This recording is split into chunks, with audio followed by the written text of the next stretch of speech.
yang mengenyangkanku dan peliharaku seumur hidupku.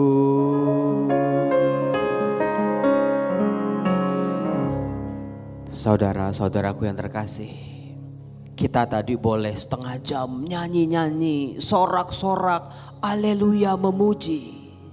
Tapi pertanyaan saya di awal sesi saya ini adalah, ketika Anda sendirian di dalam kamar, ketika tidak ada orang yang melihat Anda, ketika tidak ada satupun kamera atau foto yang menyorot Anda, hanya diri Anda dengan Tuhan, apakah kita melakukan perbuatan yang sama, menyembah Allah, masuk dalam kekudusan Allah, bernyanyi yang terbaik untuk Allah dengan sikap doa dan hati yang terarah?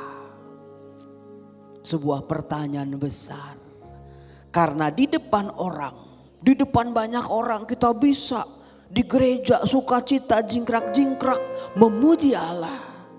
Tetapi saya tahu ada begitu banyak orang ketika sendirian di dalam kamar, entah siapa yang tahu apa yang diperbuatnya. Saudara-saudaraku, kita akan berbicara soal firman Allah, firman Tuhan. Sadarilah ada jarak yang begitu jauh antara kita dengan Allah. Sadari ini titik berangkatnya. Tuhan tidak sama seperti kita. Jangan kita batasi kemahakuasaan Allah dengan pikiran-pikiran kita yang paling liar sekalipun. Apa Tuhan bisa? Apa Tuhan mampu? Apa Tuhan sanggup mengubah kehidupan saya? Seringkali kita jatuh membatasi kemahakuasaan Allah dengan pikiran kita yang sempit ini. Maka di awal ini betul-betul sadari ada jurang yang begitu jauh dan sangat berbeda. Tapi kabar gembiranya, kabar sukacitanya adalah Allah yang jauh ini mendekat pada kita. Maka dari itu, terima kasih tadi Anda, saya lihat ada yang senior, ada yang muda, ada anak-anak remaja. Tadi saya pikir itu ibu-ibu semua. Begitu saya lihat anak-anak remaja, kayaknya saya harus mengganti materi saya lebih bisa diterima oleh anak muda. Jadi anak muda juga bisa menyimak. Setelah kita betul-betul di luar sukacita, jangan lupa apa yang ada di dalam hatimu. Di mana saya dari sini nggak bisa lihat apa yang ada di dalam hatimu. Saya nggak bisa membayangkan apa yang ada di pikiran ibu bapak, nggak bisa. Hanya Tuhan yang bisa melihat, mendengar, mengerti. Maka dari itu saudara-saudara coba sekali pejamkan matamu, coba kasih senyuman buat Tuhan. Mungkin sudah lama kita nggak senyum. Biasanya kita cemberut. Biasanya kita mengeluh dan menangis. Tersenyumlah. Jangan malu-malu. Semua orang tutup mata di tempat ini. Tersenyum. Beri senyumanmu yang paling indah. Tuhan, Tuhan. Betapa aku rindu Tuhan. Ini aku, anakmu. Anak kesayanganmu Tuhan. Tuhan, betapa aku mengharapkan kasih-Mu. Dalam senyuman itu katakan, terima kasih Tuhan. Terima kasih. Buat semua yang boleh terjadi dalam kehidupanku. Buat yang sedang terjadi sekarang ini. Dan buat apapun yang akan terjadi di masa depan. Terima kasih. Izinkan Tuhan boleh masuk, merangkul, memelukmu saat ini. Saat ini ya, jangan sibuk dengan yang lain. Jangan sibuk dengan hal-hal remeh-temeh. Izinkan Tuhan datang mendekat padamu. Lihat, Tuhan juga membalas dengan senyuman. Dia merangkulmu, dia menepuk pundakmu. Terima kasih anakku, engkau sudah berjuang sampai sejauh ini. Terima kasih anakku, aku mencintaimu. Jangan pergi lagi daripadaku. Terima kasih Tuhan. Kita masuk dalam hadirat Tuhan. Kados, kados, kados, kados, kados, kados. Izinkan saya sebagai imam boleh menjadi jembatan antara Tuhan dengan dirimu. Rahmat Tuhan turun. Tuhan menghendaki kita menjadi anaknya. Masuklah dalam kekudusan Tuhan. Kados, kados, kados. Katakanlah bersama-sama, kudus, kudus, kudus. Kuduslah Tuhan Allah segala kuasa. Kemuliaan kepada Bapa dan Putra dan Roh Kudus, seperti pada permulaan, sekarang, selalu, dan sepanjang segala abad. Amin. Baik Ibu Bapa, itu salah satu cara bagaimana kita bisa menangkap inspirasi firman. Sebab tanpa kita sadar betapa rapuhnya kita, betapa berbedanya kita, betapa kasih Allah turun atas diri kita. Tanpa kesadaran itu, mau 3 jam saya ngomong di sini, Anda pulang pasti akan lupa. Karena benih sabda bisa diterima dengan sukacita, bisa diterima dengan buah gegap gempita, tetapi tidak sampai masuk ke dalam batin kita yang terdalam. Maka siapkan tadi caranya tadi, Anda bisa ikutin di kamar sebelum baca firman Tuhan. Sebetulnya bukan sesuatu yang baru. Ketika kita ekaristi sebelum kita doa syukur agung kan, kita semua betul-betul bernyanyi apa? Kudus, kudus, kuduslah Tuhan. Tapi sayangnya umat Katolik tidak menggunakan, tidak memanfaatkan kesempatan ini. Nyanyinya malah kudus, kudus, kuduslah Tuhan. Atau cuman ngap-ngap kayak ikan koki mulutnya. Ekaristi betul-betul sebelum kita doa syukur agung, menghadirkan Tuhan dalam konsekrasi, menerima komuni kudus. Betul-betul mulai hari ini kalau ada lagu kudus, kudus, kuduslah Tuhan, nyanyi yang betul, pakai hati, pakai seluruh diri. Buktikan kata-kata saya ini, ekaristi, komuni kudus, tubuh Tuhan yang Anda terima akan betul-betul menjadi daya kekuatan yang luar biasa. Asal yang tadi, masuk dalam kekudusan Tuhan. Kita ini kan remah-remah rengginang, punya banyak dosa. Selek kiri, selek kanan, konflik kiri, konflik kanan, ngomongin orang. Betapa rapuhnya kita. Tapi sebelum menerima komuni kudus, nyanyi kudus-kudus, memahami betul-betul, masukin dalam hati. Itu ya, itu triknya. Nah, saudara-saudaraku, saya akan membawa sebuah tema tentang duri dalam daging dalam keluarga. Duri dalam daging dalam keluarga. Tadi Romo Nano bilang ikan bandeng, ya betul juga. Kadang-kadang ikan bandeng tahu ya, ikan paling enak dari seluruh ikan di seluruh dunia. Dagingnya lembut, apalagi kalau dimasak kuah asem, dimasak pepes gitu, itu enak betul. Saya doyan banget. Tapi ya itu, durinya itu yang bikin jengkelin. Kita lagi enak-enak tiba-tiba nyelip di tenggorokan. Biasanya pakai nasi panas ya, udah 3 kepel juga belum turun-turun. Duri dalam daging. Santo Paulus dalam suratnya kepada jemaat di Korintus, 2 Korintus bab 12 ayat 7. Dia sadar, dia mau mencintai Tuhan, dia mau ikut jalan Tuhan, dia mau total menjadi pelayan Tuhan. Tapi dia sadar, Tuhan ini kenapa kayak ada ganjelannya, ada sesuatu gak enaknya, yaitu kelemahannya. Kenapa Tuhan ambil ajalah kelemahanku ini, kekuranganku ini supaya aku bisa menjadi anak-anak-Mu yang sempurna. Tetapi Tuhan berkata tidak. Duri itu sengaja ditempatkan dalam dagingmu supaya kamu tidak meninggikan diri. Nah, paham duri dalam daging ini saya mau perlebar saudara-saudaraku dalam hidup berkeluarga.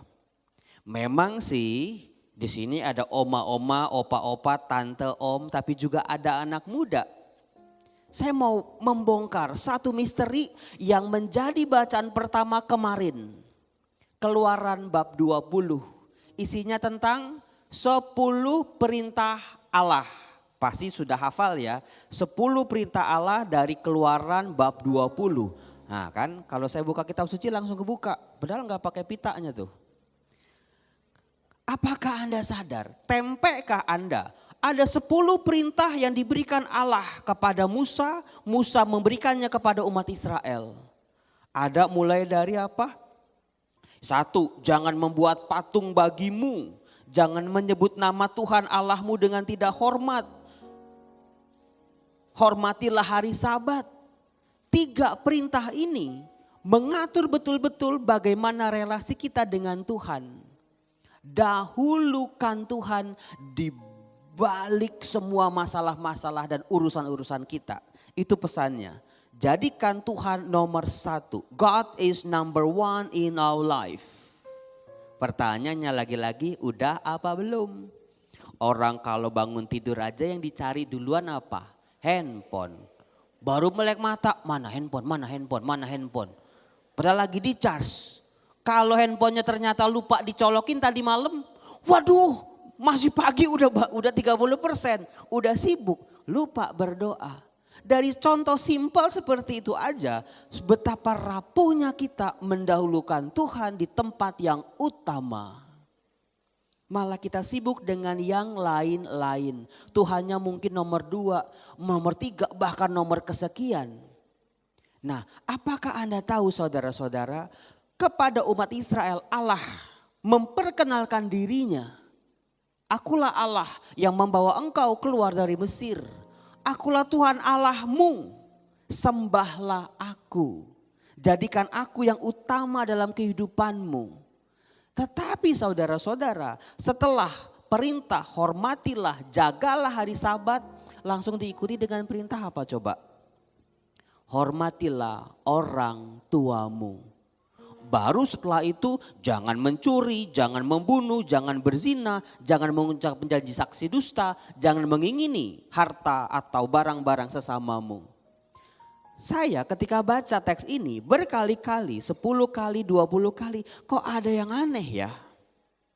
Oke, Tuhan itu sudah di perintah 1, 2, 3 memberikan perintahnya bagaimana manusia harus membereskan relasi dengan Allah. Tapi pribadi pertama, orang-orang pertama yang disebut dalam perintah-perintah berikutnya adalah orang tua. Artinya Allah memposisikan orang tua di tempat yang istimewa. Setelah manusia menyembah Allah, manusia diberi tugas untuk menghormati orang tuanya. Menghormati ayah ibunya. Baru setelah itu kan tadi sudah saya katakan perintah-perintah selanjutnya yang juga berurusan dengan relasi manusia dengan sesamanya. Jangan membunuh, jangan mencuri, jangan bersaksi dusta, jangan mengingini istri sesaudaramu, sesamamu manusia. Setelah saya pikir-pikir, dari mana kita dari kecil tahu tentang Tuhan? Tahu tentang cerita-cerita tentang Tuhan. Tahu tentang kebaikan Tuhan. Tahu bagaimana cara berdoa. Tahu bagaimana cara buat tanda salib. Tahu cara bagaimana jengkeng gitu kalau di gereja. Siapa yang ngajarin? Orang tua. Bukan guru agama, bukan katekis, bukan. Tetapi orang tua. Yang mengajak kita, membimbing kita, memperkenalkan kita dengan Tuhan. Demikian juga ketika relasi-relasi kita dengan sesama.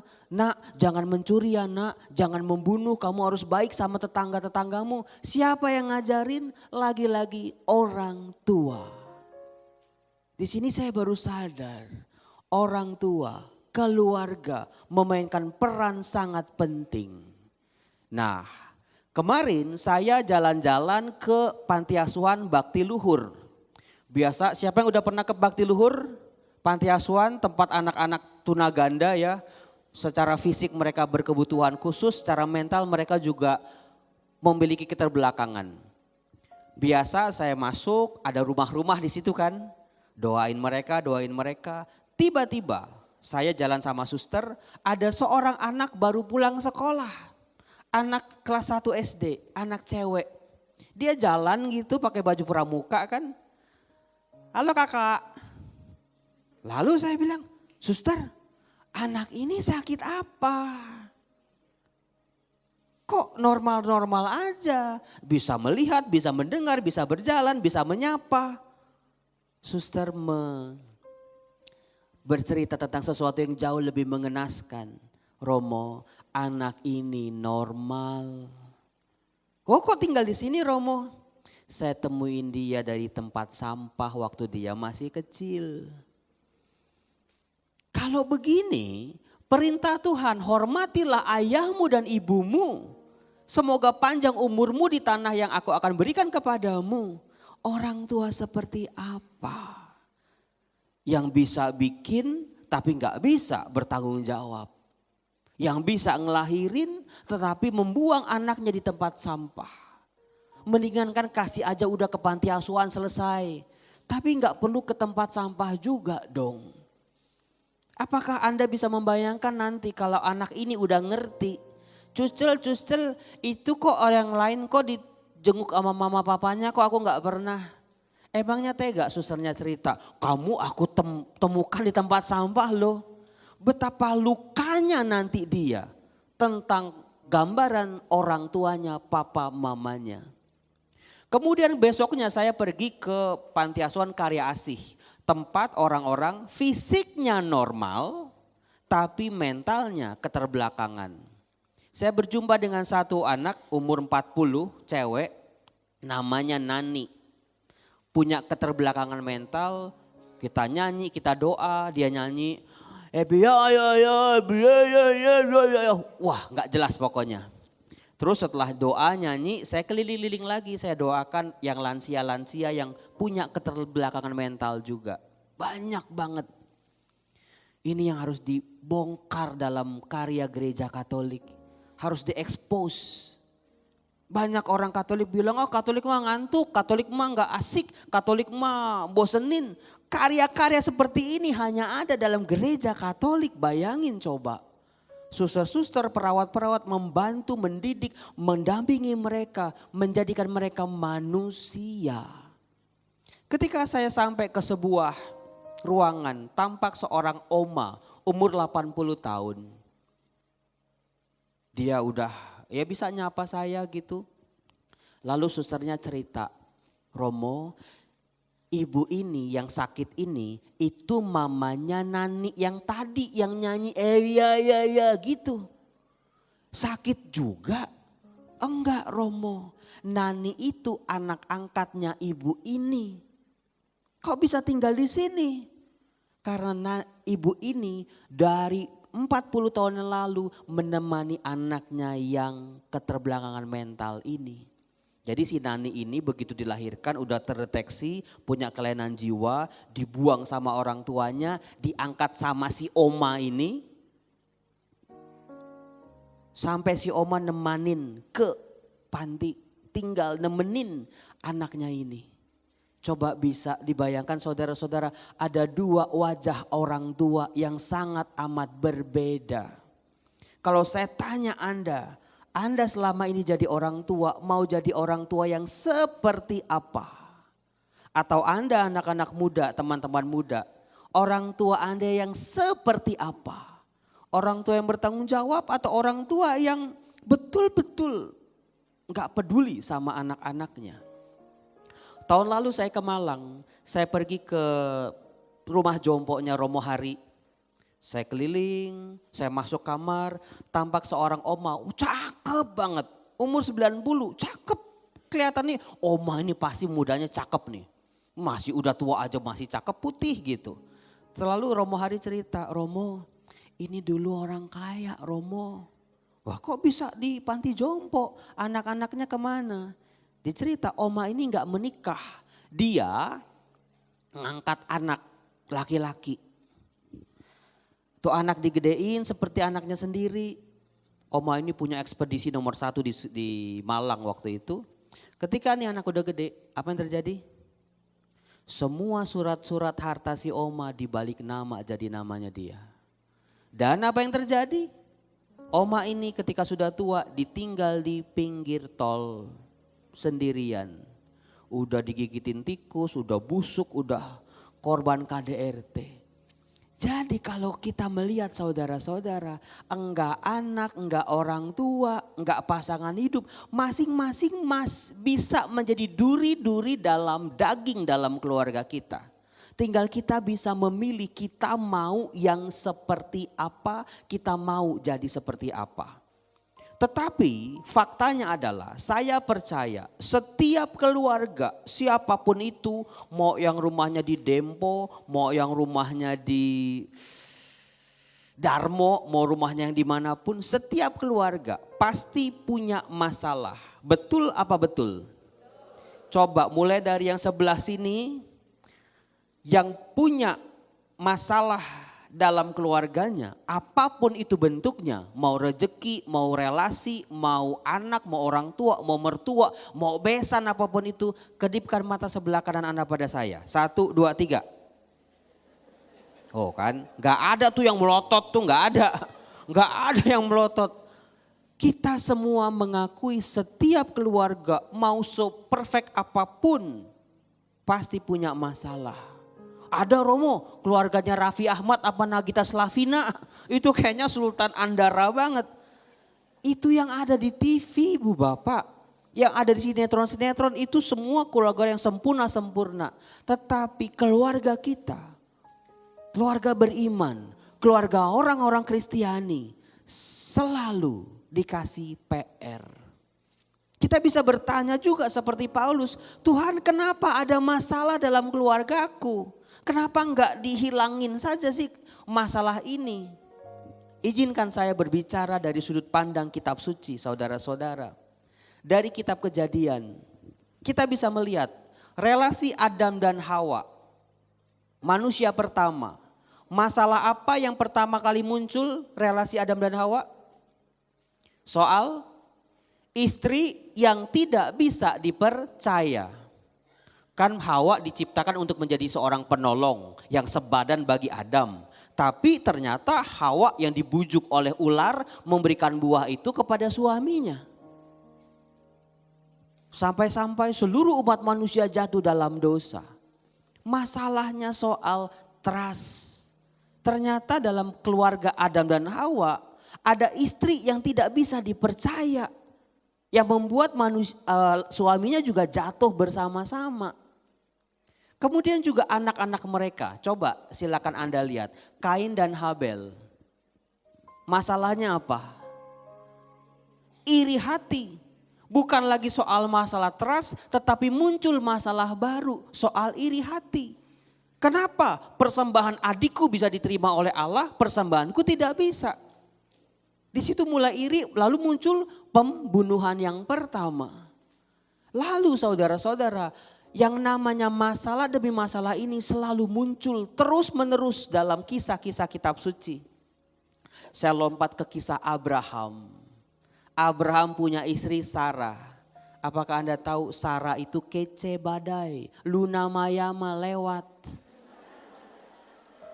Sarah dia pergi kemanapun, ke Mesir Firaun naksir dia. ke tempat lain, raja-raja naksir dia. Kita bisa melihat Abraham dan Sarah, keluarga ini juga bermasalah. Masalah fisik, mereka tidak bisa punya keturunan. Betul? Kemudian juga kita lihat Sarah memberikan Hagar budaknya kepada Abraham. Dia pikir masalah akan selesai. Tetapi ternyata anaknya Hagar, setelah Hagar punya anak malah menggencet Sarah. Terus begitu. Terhadap janji Tuhan, Abraham juga itu berdarah-darah loh saudara-saudara. Kalau Anda buka kitab Kejadian bab 12, Allah berjanji 7 janji Allah kepada Abraham. Tetapi Abraham memerlukan waktu yang begitu panjang sehingga dia bisa memperoleh keturunan yang dijanjikan oleh Allah. Kesabaran Abraham juga kadang-kadang juga ada batasnya. Pernah dia marah kan sama Allah, ya Allah aku akan memberikan warisanku ini kepada Eliazar hambaku itu. Tapi Tuhan lagi-lagi janji, sabarlah, anak dari kandungan Sarah yang akan mewarisi itu semua. Meskipun kita semua tahu Abraham orang percaya, bapak orang beriman, tapi dia juga harus struggle, berjuang menanti janji Allah. Lalu anak mereka namanya siapa? Ishak. Ishak menikah dengan Ribka. Apakah itu enggak ada masalah?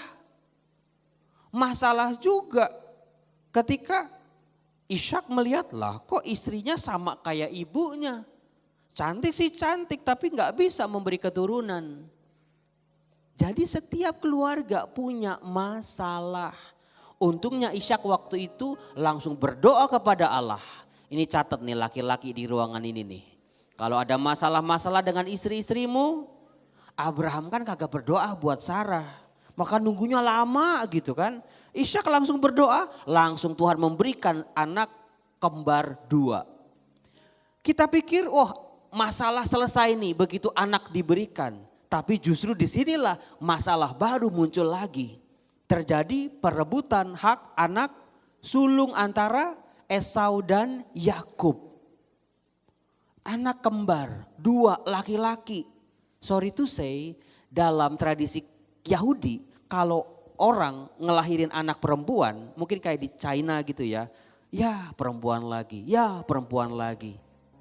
Karena perempuan menjadi masyarakat kelas 2 di masyarakat Yahudi. Tapi begitu dapat anak laki-laki 2 lagi, itu dapat jackpot. Bonusnya 2, siapa yang gak seneng? Tapi apa yang terjadi ketika 2 anaknya ini saling bersaing-saingan? Anak-anak muda di sini, kalau Anda teman-teman muda ini merasa mama pilih kasih, papa pilih kasih, belajarlah dari Esau dan Yakub. Si Esau disayang oleh bapaknya, si Yakub disayang oleh ibunya. Itu ternyata sudah dari zaman dulu itu, sudah ditulis dalam kitab suci. Lalu bagaimana ini si Esau anak yang pertama, anak yang sulung yang harus dapat hak anak sulung itu tidak menghargai hak kesulungan. Ibunya tahu, Esau itu kan juga anaknya Ribka. Tapi Ribka tahu ini anak kok gak ada hormat-hormatnya sama hak anak sulung. Malah ditukar sama sup kacang merah. Bayangin coba, dia pulang berburu udah lapar mati gitu ya. Lihat adiknya Yakub lagi masak, berilah semangkok sup merah itu. Lalu si Yakub yang kepengen banget untuk dapat hak kesulungan itu. Silakan tukarkan dengan hak kesulunganmu. Langsung dikatakan, ya udah ambillah daripada aku mati kelaparan. Saudara-saudaraku yang terkasih, mungkin di sini bukan soal siapa sayang siapa. Esau disayang bapaknya, Yakub disayang ibunya. Tapi ada seorang ibu di balik masalah-masalah yang sedang dihadapinya, dia mengingat janji Tuhan. Ribka ketika dia mau melahirkan, itu kan perutnya kan sakit kan. Karena 2 bayi. Kan dulu kan kagak ada USG ibu bapak. Sekarang kan orang 3 bulan aja langsung ke USG, anaknya kembar gitu. Dulu kan dia nggak tahu itu ada 2, tapi sakit melilit. Dia bilang lebih baik aku mati saja daripada aku bisa mengandung seperti ini. Lalu Tuhan berfirman kan, dua bangsa sedang ada dalam perutmu. Yang tua akan hormat kepada yang muda. Itulah seorang ibu. Ini peran seorang ibu nih. Ketika ada duri-duri dalam daging dalam keluarga kita. Seorang ibu yang lebih ingat tentang firman Tuhan dibanding anggota yang lain. Maka gak heran malah pada pagi hari ini ada begitu banyak ibu-ibu yang mencintai firman Tuhan. Itu sudah petunjuk yang bagus, arahnya bagus. Lalu juga ketika Yakub dengan anak-anak mereka, kita bisa melihat anak cucu Abraham masalahnya makin kompleks. Masalahnya bukan makin kecil tapi makin banyak dan juga makin complicated. Yakub, dia pergi karena si kakaknya mau membunuh dia. Dia sampai menikah dengan 4 istri Yakub, namanya siapa aja? Leah, Rahel, Bilha, dan Silpa. Sampai punya 12 anak. Saudara-saudara, kalau Abraham dapat 1 aja susah, Ishak dapat 2 aja perjuangan, Yakub punya 12 anak. Sebagaimana kita tahu, makin banyak anak, makin banyak berkat, tapi juga makin banyak masalahnya. Siapa yang sudah pernah mendengar kisah anak-anak Yakub? Salah satu anak Yakub yang paling terkenal adalah Yusuf. Saya, Romo Yosef, paling favorit kisah Yusuf ini. Karena bukan namanya sama ya, Yusuf, Yosef itu sama. Tapi jalan cerita Yusuf menginspirasi kehidupan saya. Bagaimana anak ini tadinya menjadi duri dalam daging buat keluarganya. Saya tanya kepada saudara-saudara yang muda, yang tua juga boleh. Ketika saudara-saudara Yusuf marah sama Yusuf karena diberiin jubah maha indah, yang salah siapa? Yang salah adalah bapaknya. Punya anak 12. Kenapa yang dibeliin jubah yang indah itu cuma 1? Itu kan namanya nyari gara-gara kan. Lalu ketika Yusuf pakai jubah itu, dia pamerin kepada saudara-saudaranya. Saudara-saudaranya jadi marah dan benci sama dia. Salah dia. Salah teman-temannya dia. Ya bukan, salahin bapaknya. Ketika Yusuf bermimpi, Tuhan kasih dia mimpi. Berkas-berkas gandum itu, gandumnya dia disembah oleh berkas-berkas gandum saudara-saudaranya, berkas-berkas gandum bapak ibunya. Terus anak polos ini cerita, Mami, Dedi, koko, ngomongnya gitu kan. Tadi malam aku ngimpi loh, aku ingin ngikat gandum, terus gandum-gandum kalian menyembah aku.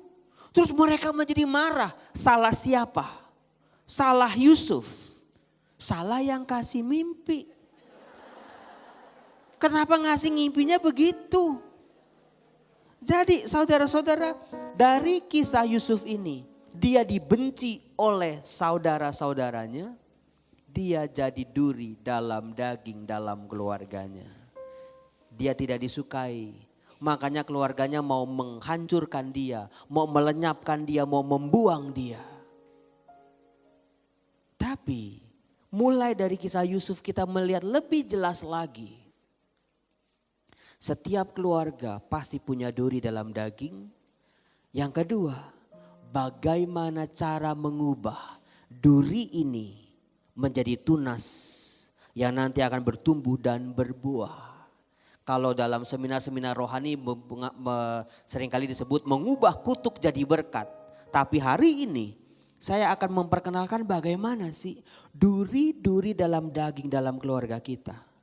Seringkali kan Romo, suami saya tuh durinya Romo, selingkuh mulu. Anak saya tuh Romo, males bodohnya minta ampun Romo. Romo, istri saya itu Romo, itu duri dalam daging. Tapi seringkali yang terjadi adalah diri kita yang justru menjadi duri dalam daging dalam keluarga kita. Kita gak bisa merubah orang lain dengan mudah. Kalau Anda menyadari saat ini Anda jadi duri dalam daging dalam keluarga Anda. Gara-gara saya salah investasi Romo. Gara-gara saya ikut robot trading Romo. Gara-gara saya kuliahnya males Romo. Gara-gara saya itu jatuh Romo. Gara-gara ini, gara-gara itu. Gara-gara saya nggak punya duit banyak Romo. Gara-gara fisik saya punya keterbatasan Romo. Gara-gara saya sakit kanker Romo. Gara-gara saya sekarang udah nggak punya penghasilan Romo. Siapapun dari kita ada saatnya nanti akan menjadi duri dalam daging dalam keluarga kita masing-masing. Tapi bagaimana mengubah duri ini menjadi istimewa. Lihatlah dalam cerita-cerita kitab suci. Bagaimana Yusuf, orang yang terbuang. Kalau dia mau sakit hati, itu dia punya alasan banyak lah. Kakak-kakaknya. Dia dibuang, dia dimusuhi, dia dijahati. Bukan oleh tetangganya, bukan oleh musuhnya yang jauh di luar sana. Dia dibenci, dia disingkirkan oleh keluarganya sendiri. Ingat ketika dia pergi ke ladang gitu ya. Ini juga gara-gara juga nih. Punya anak 12. Anak-anak yang lain disuruh mengembalakan kambing domba. Yusufnya di mana? Di rumah. Gak boleh kemana-mana. Salahin bapaknya, ibu bapak. Makanya nih kalau keluarga-keluarga jangan sekali-sekali dah pilih kasih. Jangan sekali-sekali punya anak emas gitu ya. Yang ini mah di alam-alam dipuji-puji terus. Yang lain mah ya sebodoh amat. No, itu akar kepahitan saudara-saudara. Lalu si Yakub ini minta Yusuf, coba kamu jenguk kakak-kakakmu. Anak polos ini yang ngikutin suara bapaknya. Dia pergi, begitu dilihat dari jauh kakak-kakaknya. Lihat. Si pemimpi datang, mari kita bunuh dia. Itu kalau baca firman Tuhan, coba pakai perasaan. Kalau ada orang bilang, seorang kakak, lihat si pemimpi datang, mari kita bunuh dia. Itu mungkin udah keselnya itu udah di puncak. Udah marahnya itu udah di ujung. Tapi untung ada saudara-saudara yang lain untuk menyelamatkan Yusuf. Sehingga Yusuf dicemplungin ke sumur setelah jubah maha indahnya diambil. Lalu diapain tuh jubah maha indahnya? Dirobek-robek, dikasih darah binatang, lalu dijadikan saksi palsu kepada bapaknya. Lihat, anak kesayanganmu sudah diterkam binatang buas. Jubah maha indah menjadi saksi palsu. Mungkin kita nggak perlu lagi membayangkan Yusuf yang dijual ke Mesir. Kok bapakku nggak nyari aku ya? Bapakku kok nggak nanyain aku ya? Bapakku nggak cari-cari aku? Karena tadi yang diketahui oleh bapaknya adalah anaknya sudah mati. Dikatakan pakaiannya dirampas semua, dia diikat. Dirantai, bayangin coba anak kesayangan dirantai. Ini anjing atau manusia ini? Dirantai, dia mungkin diikat di belakang unta gitu, dia harus terseok-seok dengan kedinginan gak pakai baju. Mungkin Yusuf akan bertanya, salahku di mana? Salahku apa? Tapi disinilah Tuhan membentuk duri ini menjadi sesuatu yang istimewa kelak. Ketika dia sampai di Mesir, dia bekerja di rumah Potifar. Tuhan memberkati rumah Potifar karena Yusuf. Apa yang terjadi? Istrinya Potifar orang kaya itu. Jangan bayangin nenek-nenek ya. Jangan bayangin nenek-nenek, enggak ketangkep nanti ceritanya. Ini istri orang kaya masih muda karena gairahnya itu masih membara. Dikatakan setiap hari dengan berbagai macam cara. Silakan bayangin sendiri dah. Sinetron Indosiar dah tuh. Ada perempuan lihat cowok ganteng masih muda. Tampan rupanya. Setiap hari Senin, Selasa, Rabu, Kamis, Jumat, Sabtu, Minggu. Dengan berbagai macam cara. Silakan Anda bayangin yang teman-teman muda. Waktu misalnya isi Potifar habis mandi kan. Yusuf tolong ambilin anduk dong, andukku ketinggalan. Bisa jadi. Jadi kan dengan berbagai macam cara ya. Terus dia pakai baju, Yusuf tolong dong ini sletingnya. Bisa jadi. Ketika dia mungkin pegel-pegel, Yusuf tolong dong pijitin. Dia menggoda Yusuf dengan berbagai macam cara. Ibu bapak, kalau baca kitab suci itu harus baper. Bener dah. Anda akan nemu konteksnya, koneksinya itu kemana. Bayangin seorang anak laki-laki tampan, gagah, dia dibuang oleh saudara-saudaranya sendiri.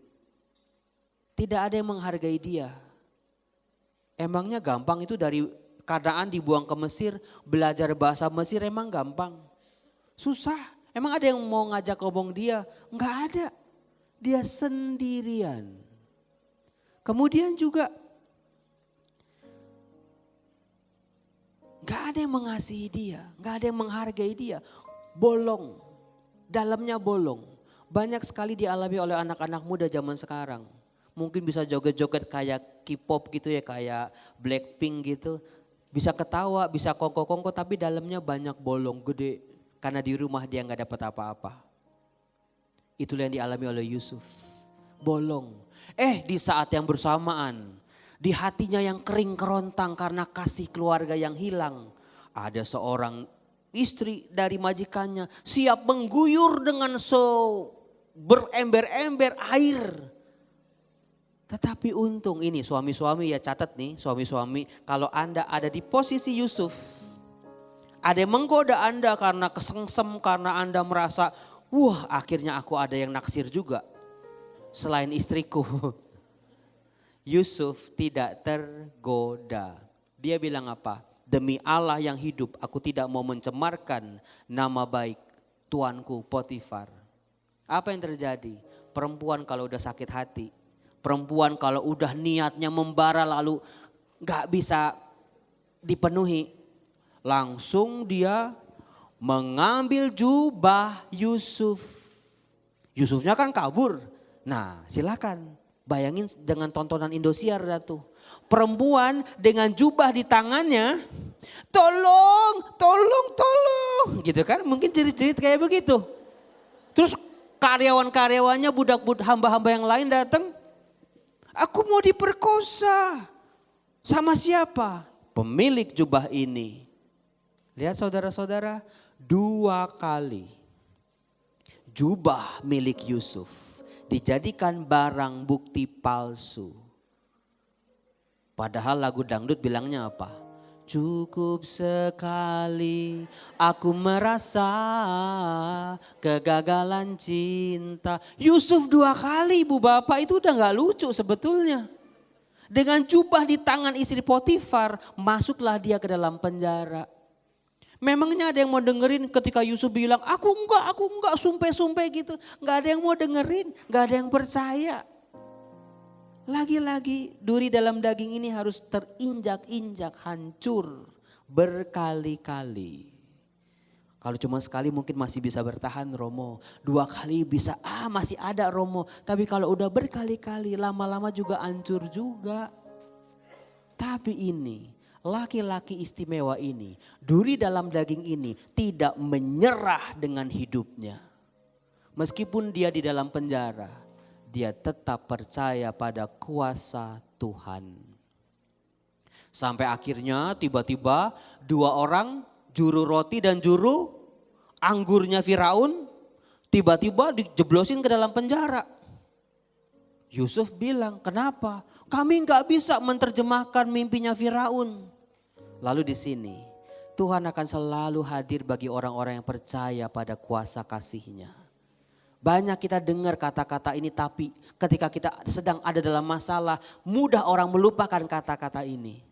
Silakan ingat-ingat kata-kata saya ini, Tuhan akan selalu hadir menolong bagi orang-orang yang percaya pada kasih-Nya.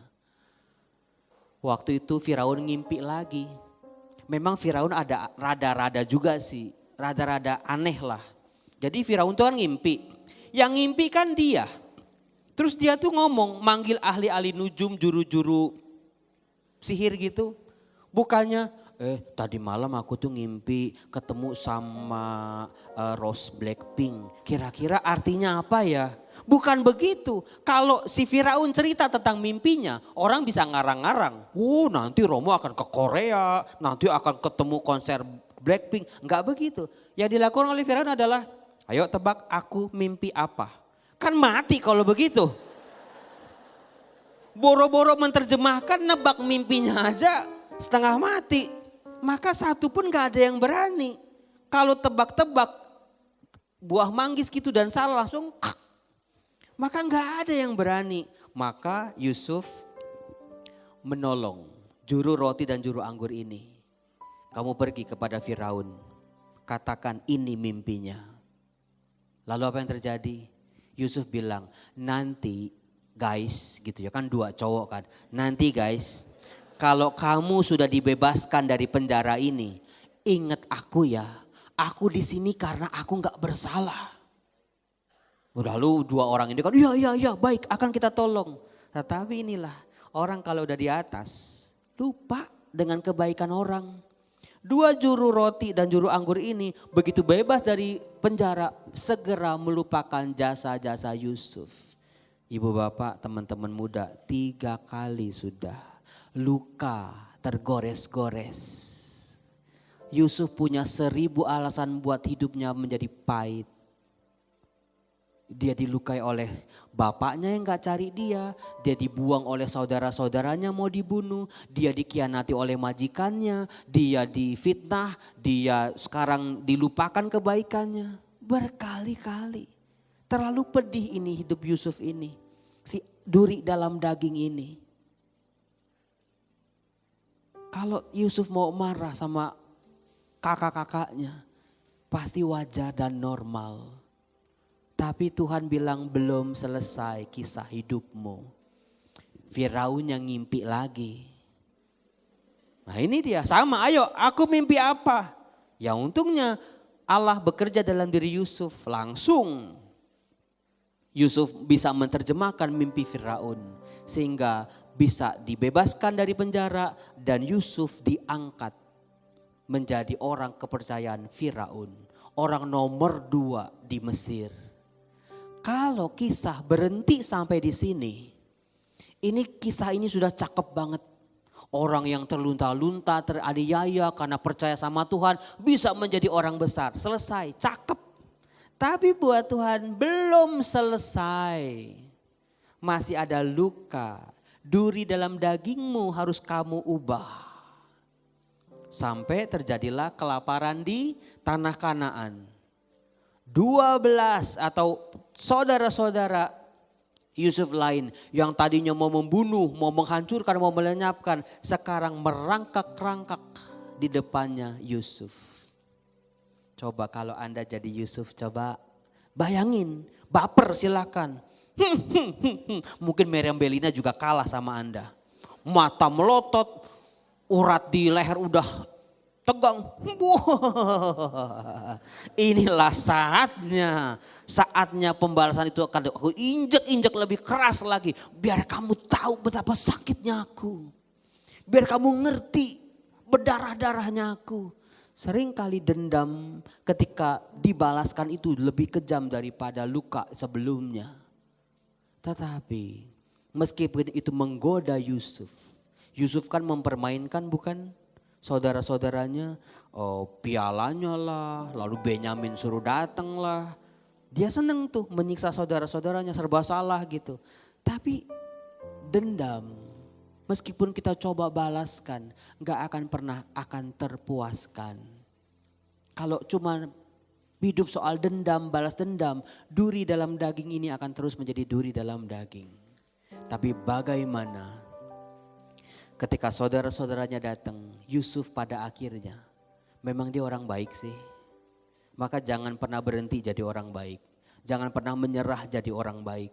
Meskipun Anda selalu dirugikan, diomongin yang enggak-enggak, dijahatin sama orang. Jangan pernah berhenti dan menyerah jadi orang baik.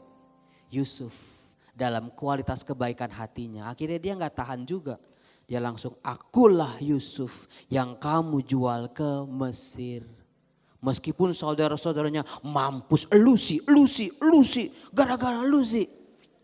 Tapi Yusuf, Aku tidak marah kepada kalian. Sebab karena kuasa Tuhanlah aku sampai kalian jual ke Mesir supaya aku bisa menyelamatkan kamu. Harus sampai ke situ ibu bapak. Duri-duri dalam daging jangan selamanya menjadi duri. Ketika Yusuf melihat bukan kamu yang membuat aku dijual ke Mesir. Bukan kamu aku harus melewati lika-liku kehidupan yang serba berat. Tapi ini bagian dari rencana besar Tuhan. Supaya aku bisa menyelamatkan kalian. Disitulah Yusuf berubah. Jadi duri yang mengganggu dalam keluarganya menjadi pohon yang indah dan berbuah. Saudara-saudaraku yang terkasih. Kalau kita lihat dalam teks-teks kitab suci yang lain.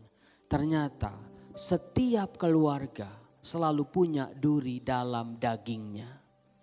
Coba apakah Anda bisa kasih saya contoh?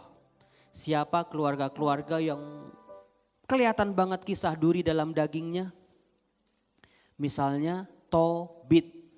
Pernah dengar kisah Tobit? Ada di kitab Deuterokanonika. Yang tahun ini oleh LBI sudah dicetak dengan terjemahan baru. Ceritanya bagus banget, ciamik tenan. Tapi gak banyak orang yang tahu. Kisah Tobit, orang baik, orang saleh, dia sering bantu orang. Dia sering menguburkan orang-orang sebangsanya yang dibunuh, ditinggalkan di pinggir jalan oleh penjajah-penjajah waktu itu. Tobit menguburkan, Tobit memakamkan jenazah-jenazah ini dengan layak. Itu kan orang baik, itu kan orang saleh. Untuk jenazah-jenazah ini dikasih persembahan korban untuk menebus dosa-dosa mereka waktu masih hidup. Orang baik, dilalah. Dia pulang ke rumah capek habis ngurusin jenazah kan. Dia leyeh-leyeh ibu bapak. Maka suami-suami, kok suami-suami terus dari tadi ya? Emang suami-suami yang bandel sih soalnya. Termasuk saya. Gak usah nyari gara-gara, gak usah cari masalah. Masalah itu kadang-kadang kita gak pengen dia datang sendiri. Si Tobit ini lagi leyeh-leyeh di teras rumahnya. Kan panas, dia cuma ngadem-ngadem leyeh-leyeh gitu di bawah pohon. Tiba-tiba sebuah tai hangat. Kalau Anda mau lihat kata tai dalam kitab suci itu di kitab Tobit. Udah tai hangat lagi. Ada burung ceprot gitu, persis di matanya dia.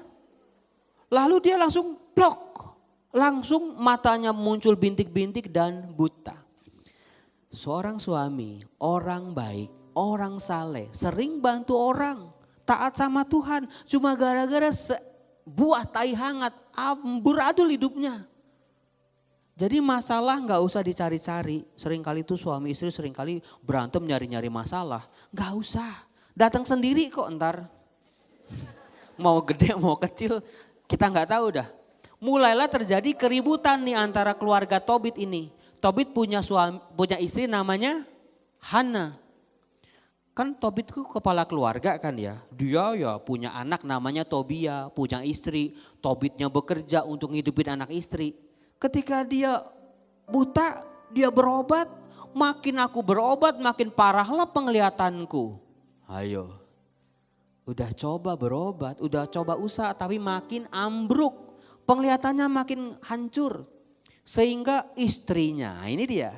Istrinya dikatakan mengambil alih. Dia memborong pekerjaan-pekerjaan perempuan pada waktu itu.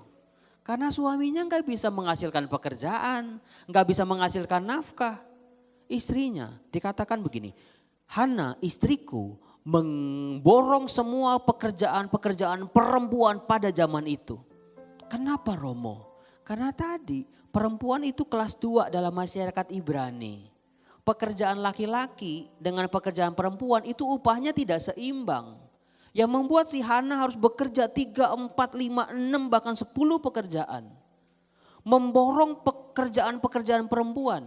Jadi buruh tani, jahit, jadi pembantu di rumah orang-orang kaya, jadi babysitter, ngelondri mungkin. Pertanyaan saya Romo Yosef, capek enggak itu kira-kira? Gak usah diomongin lah Romo, ya pasti capek. Oh kerja satu pekerjaan aja capek kalau pulang ke rumah, apalagi ini Hana mengambil tanggung jawab berat itu. Dia lakukan betul-betul. Meskipun dia capek dia lakukan. Seorang istri ketika suaminya tidak berdaya dia ambil peran. Tapi apa yang terjadi? Ketika Hana menyelesaikan jahitan-jahitan waktu itu, sama yang mesen baju dikasih gajinya, dikasih bonus. Siapa sih yang gak seneng kalau dapat bonus? Semua juga seneng Romo, dihargai, diuongke. Bonusnya ini yang problematik. Seekor anak kambing. Hana itu seneng sih dapat seekor anak kambing. Tapi dia dalam hati juga gelisah. Ya elah hadiahnya anak kambing lagi. Karena apa? Seekor anak kambing adalah upah seorang pelacur pada waktu itu. Hananya kan jahit. Kenapa dikasihnya kok seekor anak kambing? Ingat kisah Tamar dan Yehuda? Ingat ya Kejadian 38 ketika si mertua itu yang bejat itu, si Tamar kan si mertuanya bilang tidurlah denganku. Dia pikir dia ngomong sama pelacur. Lalu Tamar, apa yang kau akan berikan kepadaku? Jawabannya, aku akan memberikan kepadamu seekor anak kambing. Maka seekor anak kambing adalah upah dari seorang perempuan yang menjual dirinya. Jadi bayangin kalau si Hana itu, ya anak kambing lagi, bawa pulang apa kagak. Dibuang ditinggal sayang, ditolak gak berani karena butuh, dibawa pulang nanti jadi gara-gara. Maka kalau Anda baca kitab suci itu baca yang detil. Ketika pulang diceritakan, mengembiklah anak kambing itu di depan suaminya. Gara-gara anak kambing juga kan. Udah diem, ntar pokoknya dimasak, pokoknya tahu suamiku taunya mateng aja. Belum dimasak udah mbe. Langsung hancur itu, skenarionya Hana hancur. Langsung si Tobit, dari mana kau dapat anak kambing itu? Curigation. Suami udah gak punya penghasilan, curiga lagi sama istri. Yang dicurigai udah kerja keras lagi, coba double kan itu sakitnya. Lalu si Hana karena memang dia gak ngapa-ngapain, dia bilang aku dapat bonus dari menyelesaikan pakaian aku jahit. Gak percaya ini suami, kembalikan, kita tidak boleh mengambil barang curian. Udah dituduh berzina, dituduh mencuri lagi, sakit gak? Ya sakit banget Romo. Orang yang mesen baju aja tahu capeknya si Hana ini. Suaminya yang cuman doprok aja. Pasti dengerlah istrinya gedebak-gedebuk tapi enggak menghargai malah menuduh yang enggak. Itu sakitnya itu di sini Ibu Bapak. Sakit. Enggak dihargai oleh orang yang seharusnya memberikan penghargaan terbesar dalam kehidupannya. Yaitu pasangan hidup. Apakah ada sering terjadi konflik-konflik seperti ini dalam keluarga-keluarga Anda? Sering Romo. Keluarga lain lagi yang saya angkat juga. Ayub. Anda semua tahunya kan Ayub adalah orang yang kaya, jatuh miskin, terus kaya lagi. Ibu bapak teman-teman muda, Ayub itu kisahnya tidak sesederhana itu. Yang dilakukan oleh Ayub, bayangin ya. Ketika Ayub kaya, dikatakan Ayub punya 3.000 unta. Saya kasih catatan nih buat anak-anak muda. Satu unta pada zaman itu sama dengan mobil sport zaman sekarang. Jadi bisa dibayangin setajir apa itu Ayub. Punya 3.000 unta, 5.000 kambing, 10.000 binatang-binatang yang lain. Tajir mampus kalau kata orang anak muda zaman sekarang. Ketika Ayub tajir melintir, istrinya nikmatin gak? Ya pastilah Romo, masa suaminya tajir, istrinya cuma di dapur. Istrinya juga nikmatin, punya anak yang begitu banyak, 7 anaknya. Itu it's my dream, kalau kata sinetron itu impian semua orang pada waktu itu. Tetapi Banyak pembaca kitab suci tidak bisa menyadari ketika Ayub hancur, berantakan dan menjadi miskin, bahkan penyakitan. Orang hanya berfokus pada hidup Ayub, ya apa enggak? Tetapi enggak ada yang peduli sama istrinya Ayub. Pernah Anda mikir, oh istri Ayub ternyata miskin juga ya? Enggak pernah kan? Tapi ketika melihat suaminya yang kaya, yang dihormati, yang punya segala-galanya, kehabisan, kehancur semua-muanya. Sekarang sakit kulit sampai digaruk-garuk berdarah-darah. Istri mana yang tega? Istri mana yang bisa ngeliatin dengan sabar? Nah, di situ istri Ayub mulai jadi duri dalam daging. Apakah engkau masih bertahan dengan imanmu pada Allah? Kutukilah Tuhan dan matilah. Itu di balik jeritan itu saudara-saudara, ada jeritan seorang istri yang gak sanggup, yang gak tahan dengan duri dalam dagingnya. Jadi semua keluarga itu ada duri dalam dagingnya. Tinggal bagaimana merubah dengan rahmat Tuhan, dengan kuasa Tuhan. Berkat-berkat itu menjadi nyata. Saya akan ngomong ini daripada saya dibilang Romo teori terus. Saya Romo Yosef, mungkin Anda pernah dengar kisah saya. Saya punya 5 kakak beradik, saya nomor 3. Kakak saya yang pertama perempuan, kakak saya yang kedua laki-laki, adik saya laki-laki dan perempuan. Di usia ke-40 saya jadi anak pertama. Di usia 40 saya sudah jadi anak pertama ketika papa saya meninggal, ketika kakak saya yang pertama meninggal, kakak saya yang kedua meninggal. Dalam waktu yang hampir bersamaan, kanker. Di situ saya mulai, ketika kakak saya yang pertama meninggal, setelah papa terus kakak saya yang pertama meninggal gitu di Amerika, saya temenin betul-betul, saya jadi adik paling kurang ajar. Saya tahu kakak saya kankernya udah parah, saya siapin itu. Waktu itu saya jadi imam, masih kuliah di Roma. Saya siapin pokoknya mazmur, doa, rosario, saya siapin pengakuan dosa. Ketika kakak saya gitu, saya cuma nangisnya, ya nggak punya cici lagi. Tapi ketika kakak saya yang kedua, laki-laki, sama meninggalnya di usia 40. Sama meninggalnya dengan cara yang sama, kanker juga, penderitaan yang sama juga. Ketika gitu, meninggalnya sama persis. Di situ saya mulai sadar, saya terluka oleh keluarga saya. Saya terluka oleh jalan hidup keluarga saya ini. Kenapa kalau romo-romo lain kalau hari Minggu bisa jalan sama mama papa sama kakak adiknya. Kenapa saya nggak bisa? Semua itu terjadi ketika saya kuliah di luar negeri. Bukan karena saya yang mau. Begitu ditabisin, saya dikirim oleh Bapak Uskup tugas belajar di Roma. Belajar kitab suci dengan segala macam perjuangannya saya jalani, saya ikuti. Berat, saya hadepin satu-satu.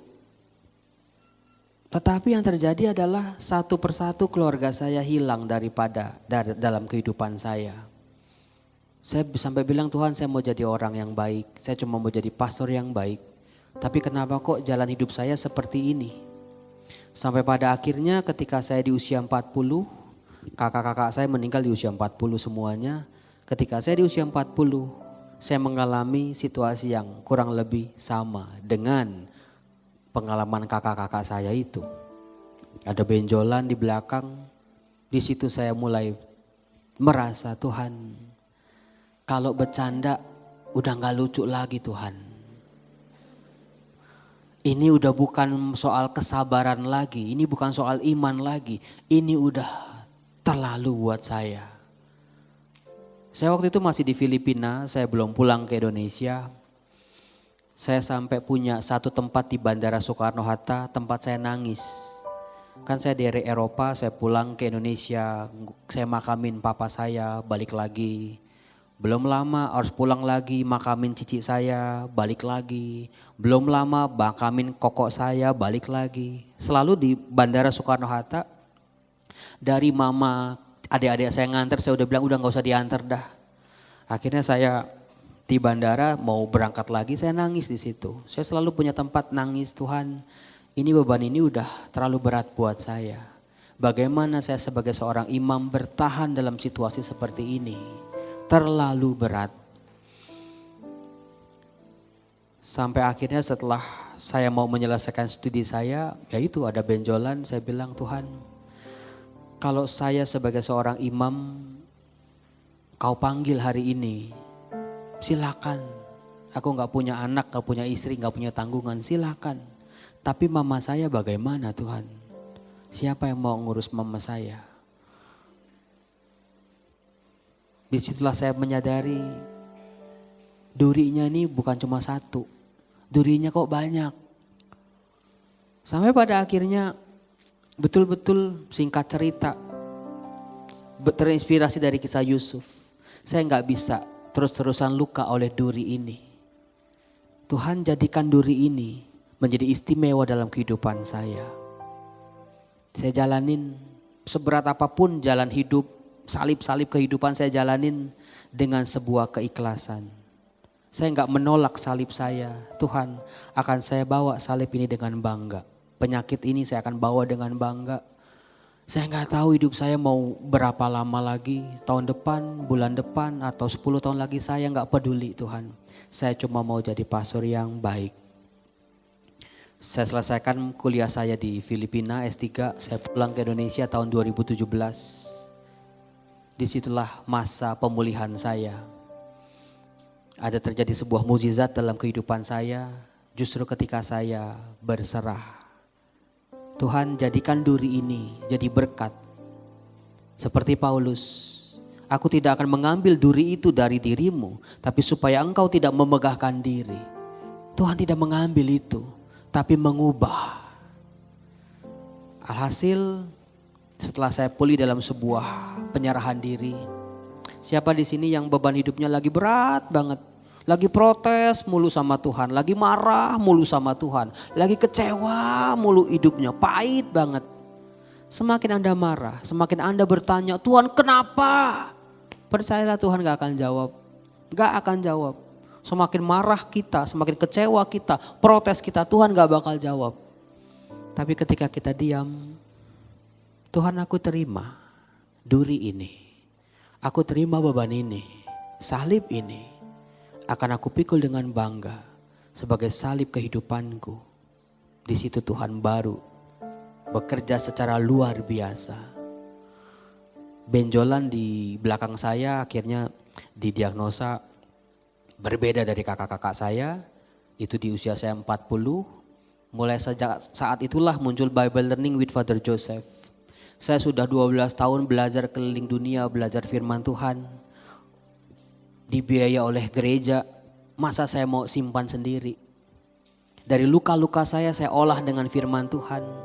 Ketika saya berbicara soal firman Tuhan dari perspektif luka yang diubah oleh Allah, ternyata banyak orang tersentuh. Banyak menyentuh luka-luka yang juga dialami oleh banyak orang. Banyak menginspirasi, banyak menolong dan dipahami. Ternyata Tuhan masih ada dalam setiap luka kehidupan kita. Bukan cuma ada terus diam aja, tapi dia selalu menolong. Dia selalu menjadikan segala-galanya ada dan indah pada waktunya. Sekarang saya sudah sejak 4 tahun yang lalu, saya dapat rezeki dari YouTube. Saya sebagai seorang imam projo, saya mau beli mobil apa yang bisa saya beli, bisa. Saya mau beli apapun yang saya mau bisa. Tapi saya sadar, Tuhan yang merubah duri ini menjadi berkat. Dan gak boleh saya nikmati hanya untuk saya. Mulai saat itulah saya sering ke rumah-rumah sakit kanker. Dengan rezeki saya, dengan berkat saya masuk ke bagian administrasi. Saya cari di Karolus biasanya pasien-pasien mana yang butuh bantuan. Dan di situ saya mencoba mengalahkan penyakit kanker dengan cara itu. Aku lebih besar dari penyakit kanker ini. Membantu banyak orang yang berjuang dengan penyakit kankernya. Dengan doa, dengan mengunjungi, dengan menghibur, memberi bantuan. Di situ saya akhirnya bersyukur. Terima kasih Tuhan, duri ini mulai bertumbuh. Sampai kemana bertumbuhnya saya juga gak tahu. Biar let it flow. Biar Tuhan yang akan membawa. Yang penting saya akan jalani dengan bangga. Itulah kisah duri dalam daging dalam keluarga. Ada sebuah lagu. Kita mau nyanyi lagu apa ya? Setiap hari ku temukan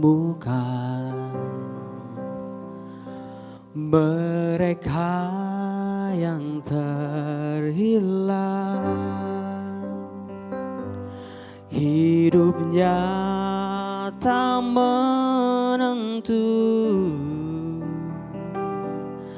arah tujuan. Tuhan Yesus, Tuhan Yesus, Tuhan Yesus. Terima kasih.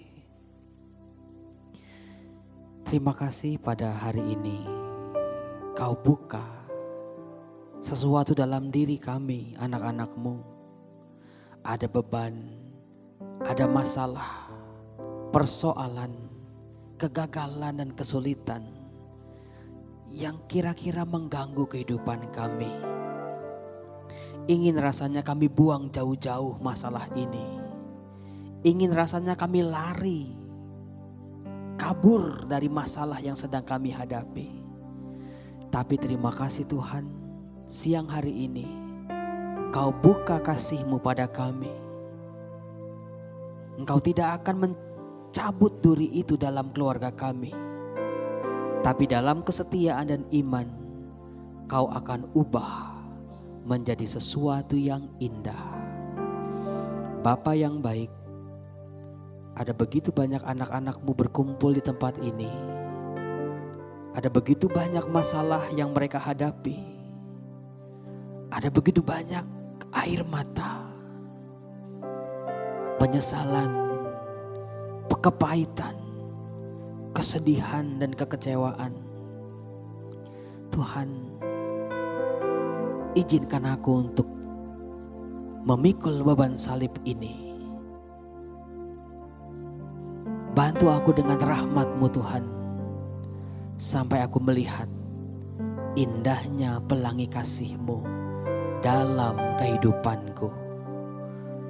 Tuhan Yesus, berkatilah anak-anak-Mu dengan hati yang tertunduk, kepala yang menyembah kepada-Mu. Terjadilah padaku Tuhan menurut kehendak-Mu. Terjadilah. Apapun boleh terjadi.